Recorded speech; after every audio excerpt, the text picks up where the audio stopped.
अस्सलाम वालेकुम। न्यूयॉर्क से ताज़ा तरीन आलमी खबरों और तज्जियों के साथ जहांगीर खटक आपकी खिदमत में हाजिर है। नाज़रीन, आज यहाँ जुमरात की रात और जनवरी की 8 तारीख, जबकि पाकिस्तान में जुम्मतुल मुबारक की सुबह और जनवरी की 9 तारीख है।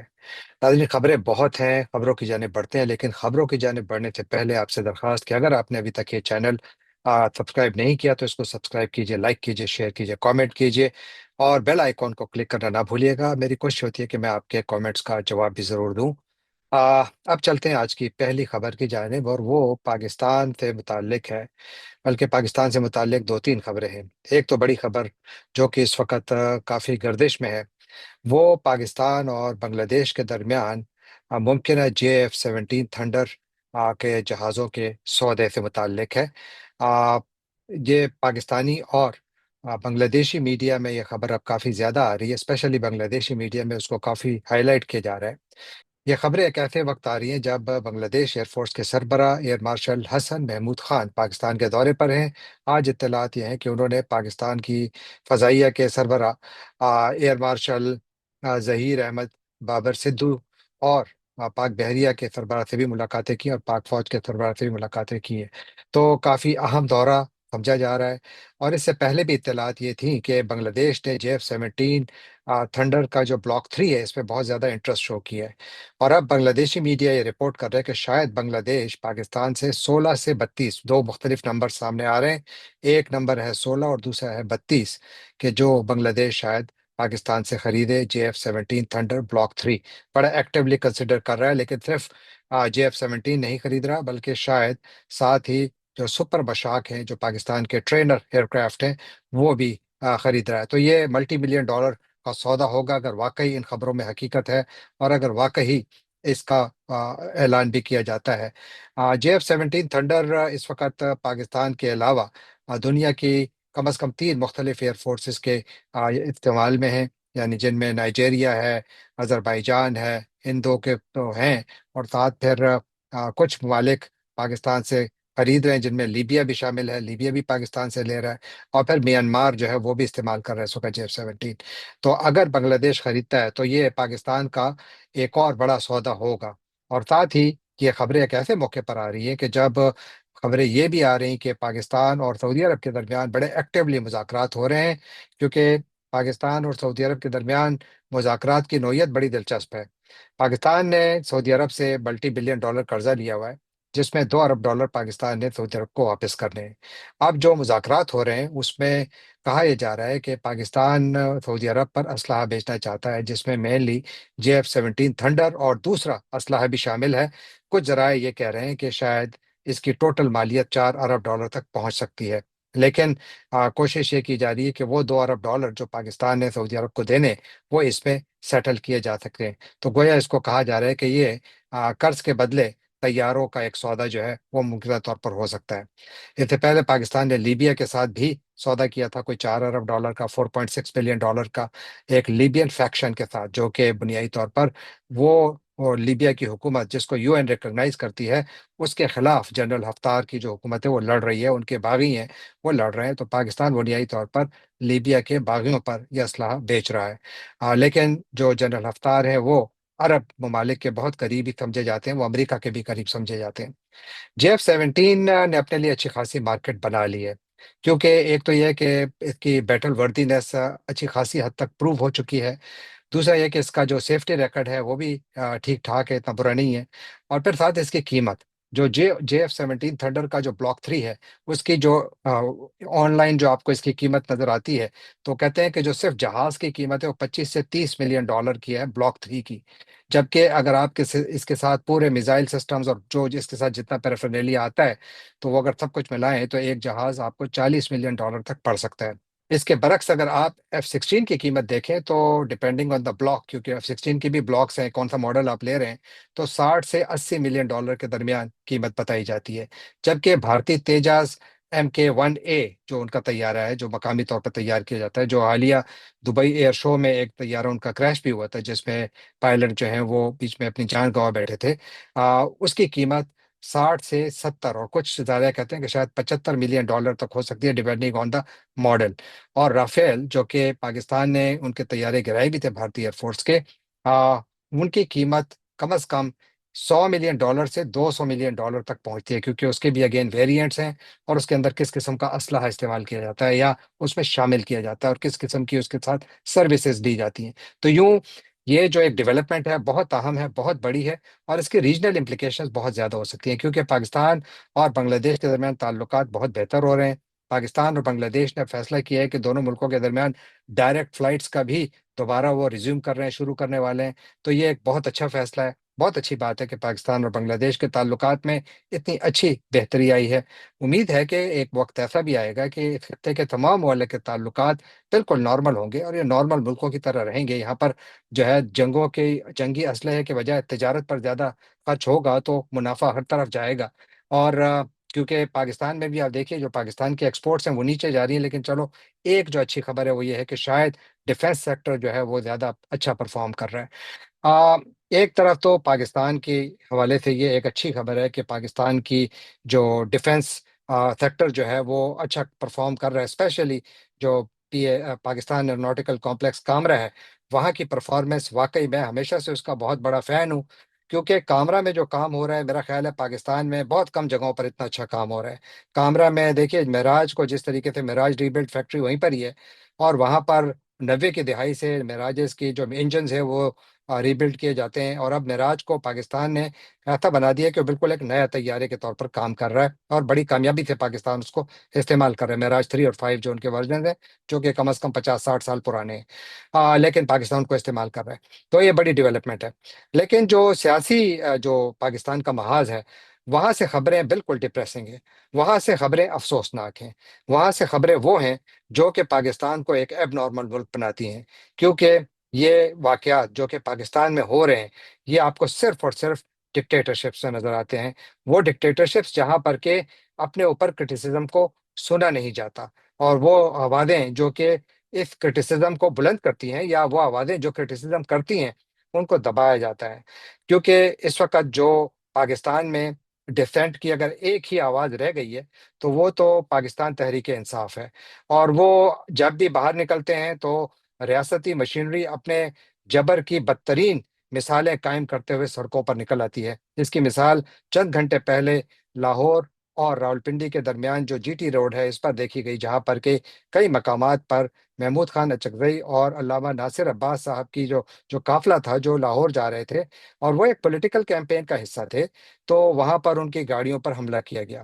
نقاب پوش افراد آئے، ایسی گاڑیاں جن کی کوئی نمبر پلیٹس نہیں ہیں، اور وہ آتے ہیں اور وہ گاڑیوں کو نقصان پہنچاتے ہیں۔ اور اس سے پہلے لاہور میں بڑے پیمانے پر پکڑ دھکڑ کا سلسلہ جاری رہا، لیکن بالآخر محمود خان اور جو علامہ ناصر عباس ہیں وہ لاہور پہنچے، خیریت سے پہنچے۔ لیکن یہ جو واقعہ ہوا، اور بلکہ ایک سے زائد جگہوں پر ہوا، تو یہ یقیناً پاکستانیوں کو اور دنیا کو یہ یاد دلاتا ہے کہ پاکستان واقعی ایک ایب نارمل ملک ہے، جہاں پر کہ ایک باقاعدہ ڈکٹیٹرشپ ہے، ایسی ڈکٹیٹرشپ جو کہ کسی قانون قاعدے اخلاقیات میں یقین نہیں رکھتی۔ یقیناً اس سے نقصان پاکستان کا زیادہ ہو رہا ہے، اور ان لوگوں کا زیادہ ہو رہا ہے جو کہ سب کچھ کروا رہے ہیں، اور سب کو معلوم ہے، یہ جتنے بھی نامعلوم ہیں یہ پاکستان میں بچے بچے کو معلوم ہے۔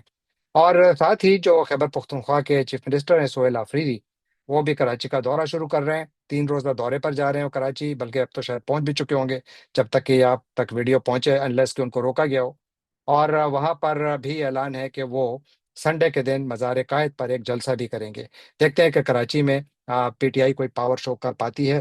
پی ٹی آئی کے لیے کم از کم شاید سندھ میں اس قسم کے مسائل سامنے نہ آئے جو آپ کو پنجاب میں نظر آتے ہیں، کیونکہ کم از کم ان کی جانب سے ابھی تک کوئی نیگیٹو چیز سامنے نہیں آئی، تو ایک اچھی بات ہے۔ امید ہے کہ ان کا دورہ بھی ٹھیک ہو جائے گا، اور وہاں پر معاملات سیاسی طور پر آگے بڑھیں گے۔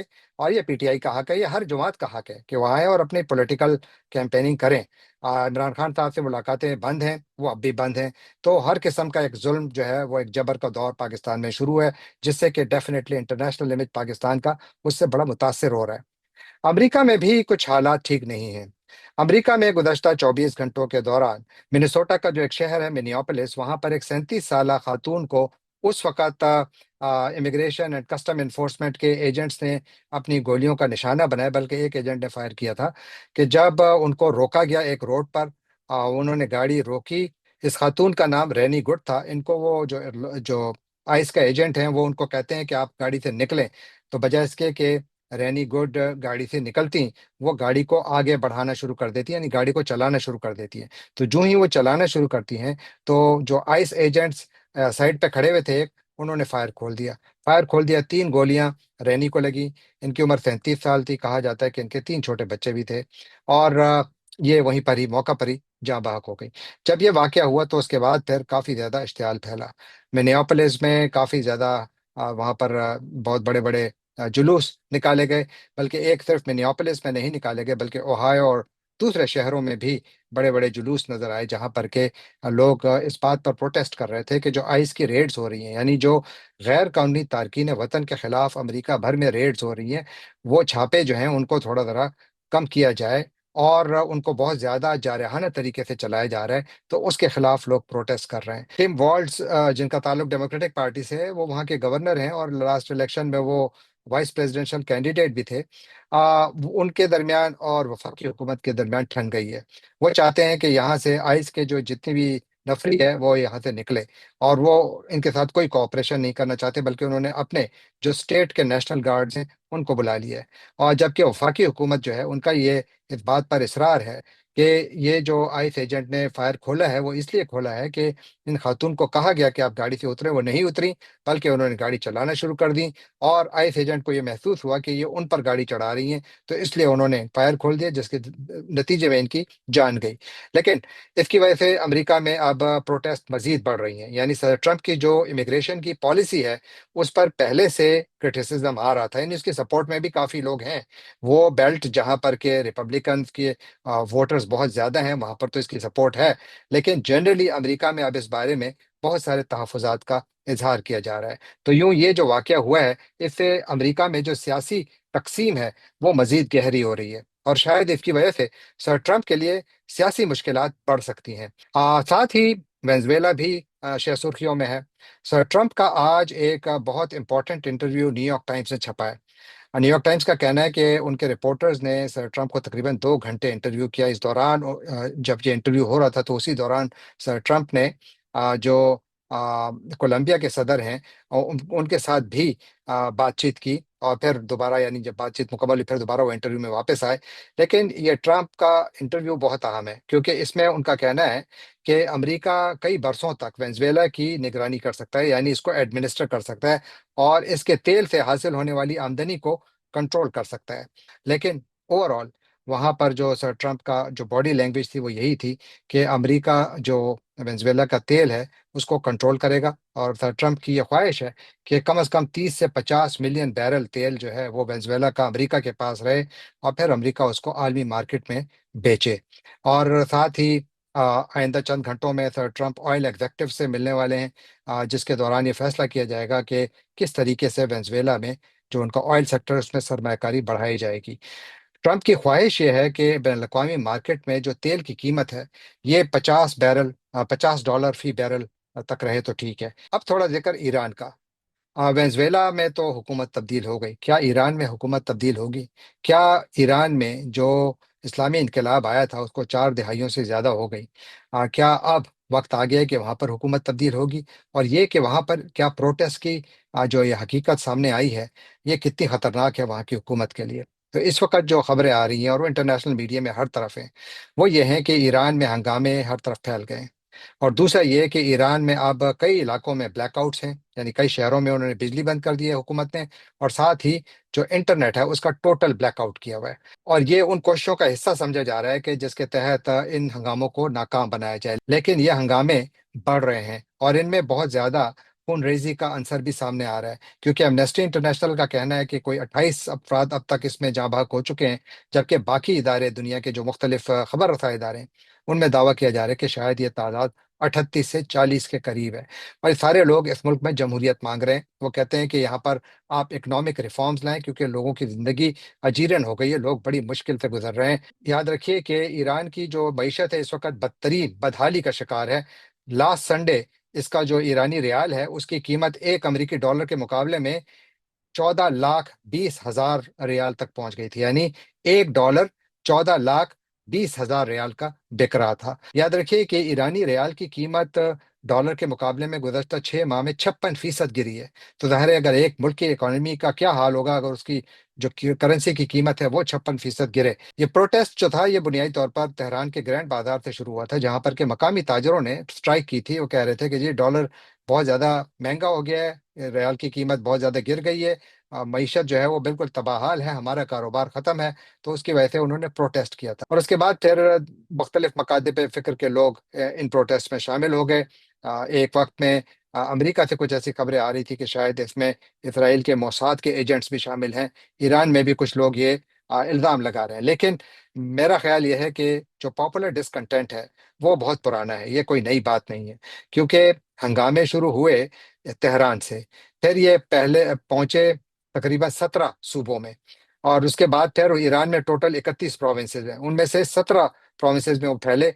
लेकिन उसके बाद फिर अब 31 के 31 प्रोविंसेस में फैल चुके हैं, यानी पूरे ईरान में फैल चुके हैं। बहुत ज़्यादा इंस्टेबिलिटी फैली हुई है।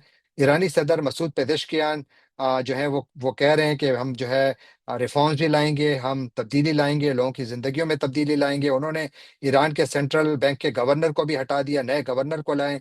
लेकिन उसके बावजूद वहां पर हंगामे हैं कि हम नहीं रहे। क्या इसके नतीजे में ईरान में भी तब्दीली आएगी? बहुत सारे लोगों का ख्याल है कि शायद इस बात का इम्कान है। बीच में सर ट्रंप ये कह रहे हैं कि अगर ईरानी हुकूमत ने लोगों पर गोली चलाई तो मैं ईरान के खिलाफ कार्रवाई करूंगा। कैसी कार्रवाई करेंगे ये वाजह नहीं है। लेकिन इंस्टेबिलिटी इस पूरे इलाके में फैली हुई है। और आज लबनान से भी एक खबर आई। लबनान की फौज ने ऐलान किया कि उन्होंने हिजबुल्लाह को गैर मुसल्लह करने का जो पहला मरहला है वो मुकम्मल कर लिया। यानी जो ईरान की जो एफिलिएटेड मिलिशिया थी लबनान में, वो अब उसके जो दांत हैं वो तकरीबन निकाले जा चुके हैं। क्योंकि अब लबनानी फौज ये ऐलान कर रही है कि हिजबुल्लाह को गैर मुसल्लह करने का जो मंसूबा है उसके पहले मरहले को मुकम्मल कर लिया गया है, और इस पर हिजबुल्लाह का अभी तक कोई बयान नहीं आया। दूसरी जानिब यमन में भी बहुत बड़ी तब्दीली आ रही है।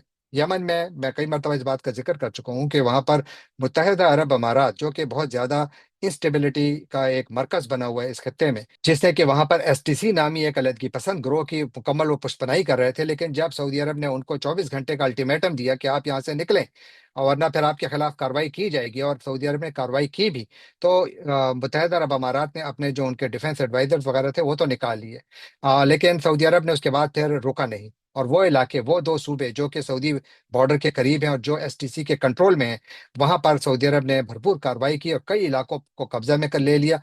और फिर उन्होंने एसटीसी के जो लीडर हैं एदरोस अजुबैदी, उनको दावत दी कि आप रियाद आएं और यहाँ पर आकर हमसे बातचीत करें। अजुबैदी यमन से तो सऊदी अरब के साथ बातचीत के लिए, मुज़ाकरात के लिए निकले, लेकिन वो सऊदी अरब जाने के बजाय सीधा सोमाली लैंड पहुंच गए। वो सोमाली लैंड जिसको हालिया दिनों में इसराइल ने जो है माना है, उसको तस्लीम किया है बहैसियत आज़ाद रियासत। और इसमें मुत्तहिदा अरब अमारात का भी बहुत बड़ा हाथ था, वहाँ पर वो भी इन्वॉल्व है। और फिर वहाँ से जुबैदी जो है वो मुत्तहिदा अरब अमारात ही गए। मुत्तहिदा अरब अमारात की जानब से फ़िलहाल इस पर खामोशी है। लेकिन मुझे ये महसूस होता है कि सऊदी अरब और मुत्तहिदा अरब अमारात के ताल्लुकात का फ्यूचर मुझे कुछ ज़्यादा अच्छा नज़र नहीं आ रहा।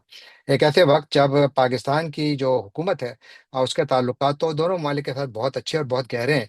और फिर सऊदी अरब के साथ तो पाकिस्तान का डिफेंस पैक्ट भी है। JF-17 तैयारों की जो डील है उसकी बातें भी हो रही हैं। और इन हालात में पाकिस्तान मुत्तहिदा अरब अमारात के साथ अपने ताल्लुकात को कैसे बैलेंस करेगा, ये एक बहुत बड़ा चैलेंज भी होगा, इतना आसान नहीं होगा।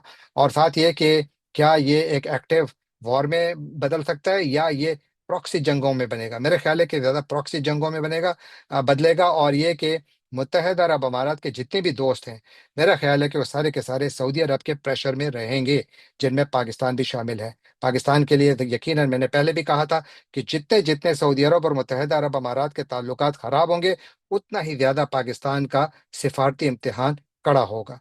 जाने से पहले आपसे एक पर दरखास्त कि आप हमारे चैनल को सब्सक्राइब कीजिए, लाइक कीजिए, शेयर कीजिए, कमेंट कीजिए, और बेल आइकॉन को क्लिक करना ना भूलिएगा। आपका बहुत बहुत शुक्रिया।